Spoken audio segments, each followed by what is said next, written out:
you take us back to the beginning? How did you discover your passion for storytelling and filmmaking?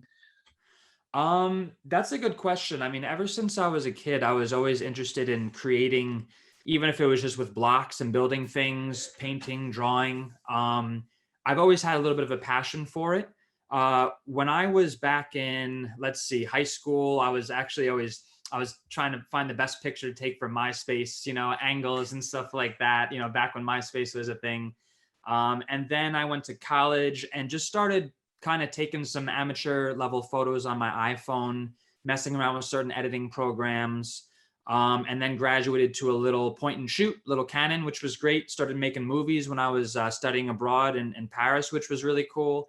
And then up to a DSLR, a 5D Mark III, and eventually hacked it with some Magic Lantern firmware and actually used it to create my first kind of breakthrough film at the 24 Hours Daytona back in 2016, I think it was, or 2017.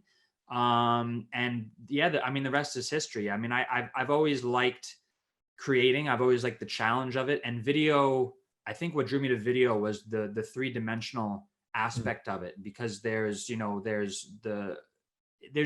so much texture to it, in terms of the visuals, the color, the sound, how you get the shots, how you weave them together, the audio, the people that you meet, the places you travel to. So yeah, I mean, that's in a nutshell sort of how I went from taking pictures on MySpace to making race car documentaries. Yeah, when you look at your career as a whole, who or what's had the biggest influence, either personally or professionally? That's a good, you know, I don't know. I think my father definitely plays a big role in a lot of my creativity. He's done a lot in his life, and he's started several businesses of his own, and he's always been a writer at heart. So I was always raised in a way that encouraged me to do that. They when no career was off limits. My whole family's been very supportive, and they always encouraged me to build and create and to try things. And then I think in terms of film and my influences there, I don't know. I've just always felt certain films and compositions of visuals paired with music and the whole story it takes to get to that point that culminates in this just emotional moment. I've just really, you know, imbued me with a lot of emotion. And that's something that I love feeling, whether it's elation or sadness or despair, just Mm. feeling something like that a film on a screen can make you feel those things was always interesting to me. And I think that again, that's kind of what has driven me to film. And that's been an inspiration for me to sort of help convey how I feel about things through film. In this case, racing. Having been a Yeah. fan since I was a child. Yeah. Yeah, speaking of filmmaking, you've got a new project out. Can you tell us about Rookie Season and how you first discovered Frank and Rebel Rock Racing?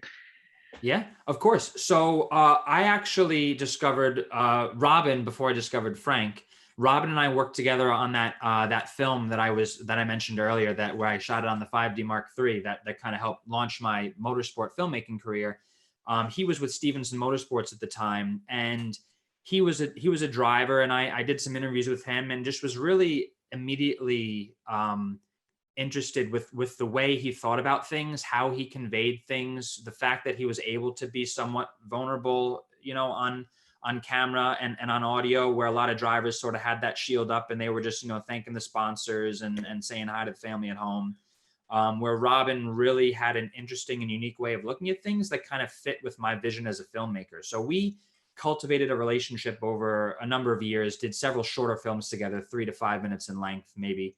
And then I was looking to do this project. I knew I wanted to do something big. I wanted to do a feature length film. And I approached him, and he was just starting with a new team, Rebel Rock Racing. So he introduced me to Frank Depew, who was the team owner and co-driver along with him. Showed Frank some of my previous work. Frank really liked it. And thankfully, Frank was, I mean, the best person you could wish for in this scenario, because he said, I'm going to give you complete and utter creative control. And he did. Hunt all access, nobody over my shoulder saying, why aren't you doing this? Why aren't you doing that? Just completely entrusted in me. And I think that's really one of the main reasons the film has been as successful as it has. It's a perfect segue to this next question, but you were able to capture the highs and lows of that season. How did you create the space where everybody involved felt open and willing to have these honest and open conversations and expose that vulnerability? Yeah, that's it's something I've sort of learned a little bit about, having been in motorsport a number of years, but at the end of the day, it's just really basic relationship cultivation. I mean, just at first, as with anything else, these guys are a close-knit group of people, and they're a team, and they're protective of their team. They're protective of the car and their image and everything like that. But just being a decent person and not pushing too hard too fast, and just letting them know what I'm doing, and kind of showing them that I'm not here to make them look bad. I'm not here to make reality TV and leverage their drama for my profit. It's that's not was never really the plan. And at the end of the day, at first everybody's a little kind of closed off, but everybody's just so genuine and so nice. I mean, there's really not a lot of egos at the level of sports car racing. Everybody is really nice. Everybody's accessible. Nobody's like, it's not like, Formula One drivers where there's like 10 walls of glass between you and them. Everybody was just really down to earth, and willing, honestly, happy to help at the end of the day once they got to know me and I got to know them. And there's the unpredictability with a documentary filmmaking. How did you adjust to that while filming, and when did you start seeing the story shape itself? Yeah, well, talking about the story, after the first three races of the film, I don't want to spoil anything, but I didn't honestly think I was going to have a documentary. I mean, it was pretty dire straits for the team at first, and I was Yeah. like, this project started and it's going to end. But I had a vision for it in terms of the themes I wanted to convey, how I wanted to shoot it stylistically, and the film was never going to be about results and a progression of A to B to C. I never wanted it to be that. So I always knew I could craft something regardless of how the season went. However, after those first three races, I mean, the story almost wrote itself. It was incredible. I mean, there's some real storybook in the truest sense of the word victories in there. And the natural progression the team went through. I mean, you couldn't have written a better Hollywood story. I mean, it was absolutely perfect. And then from a filmmaking perspective, then it was just, figuring out where to be and when, because as a team of one, I was, trying to balance getting all the cars, the cameras in the car, the audio in the car, being at different points in the track, recording the team radio, trying to predict what's going to happen with the car, if it's going to crash, where they're going to be, that kind of stuff. And that logistically was a challenge. This is your feature film debut. Did anything surprise you about the experience? What was the biggest lesson that you learned being a part of this project that you'll now bring to the next? How much work it takes. I had no idea. I mean, I had come from making films, 5, 7, maybe 20 minutes in length at the outer limit. And I just did a simple math equation. I was like, well, if a 5-minute film takes this long, an hour and 15-minute film should take this long. I was like, I'll bang this out in 3 months and we'll be on to the next. And it is a ton of work.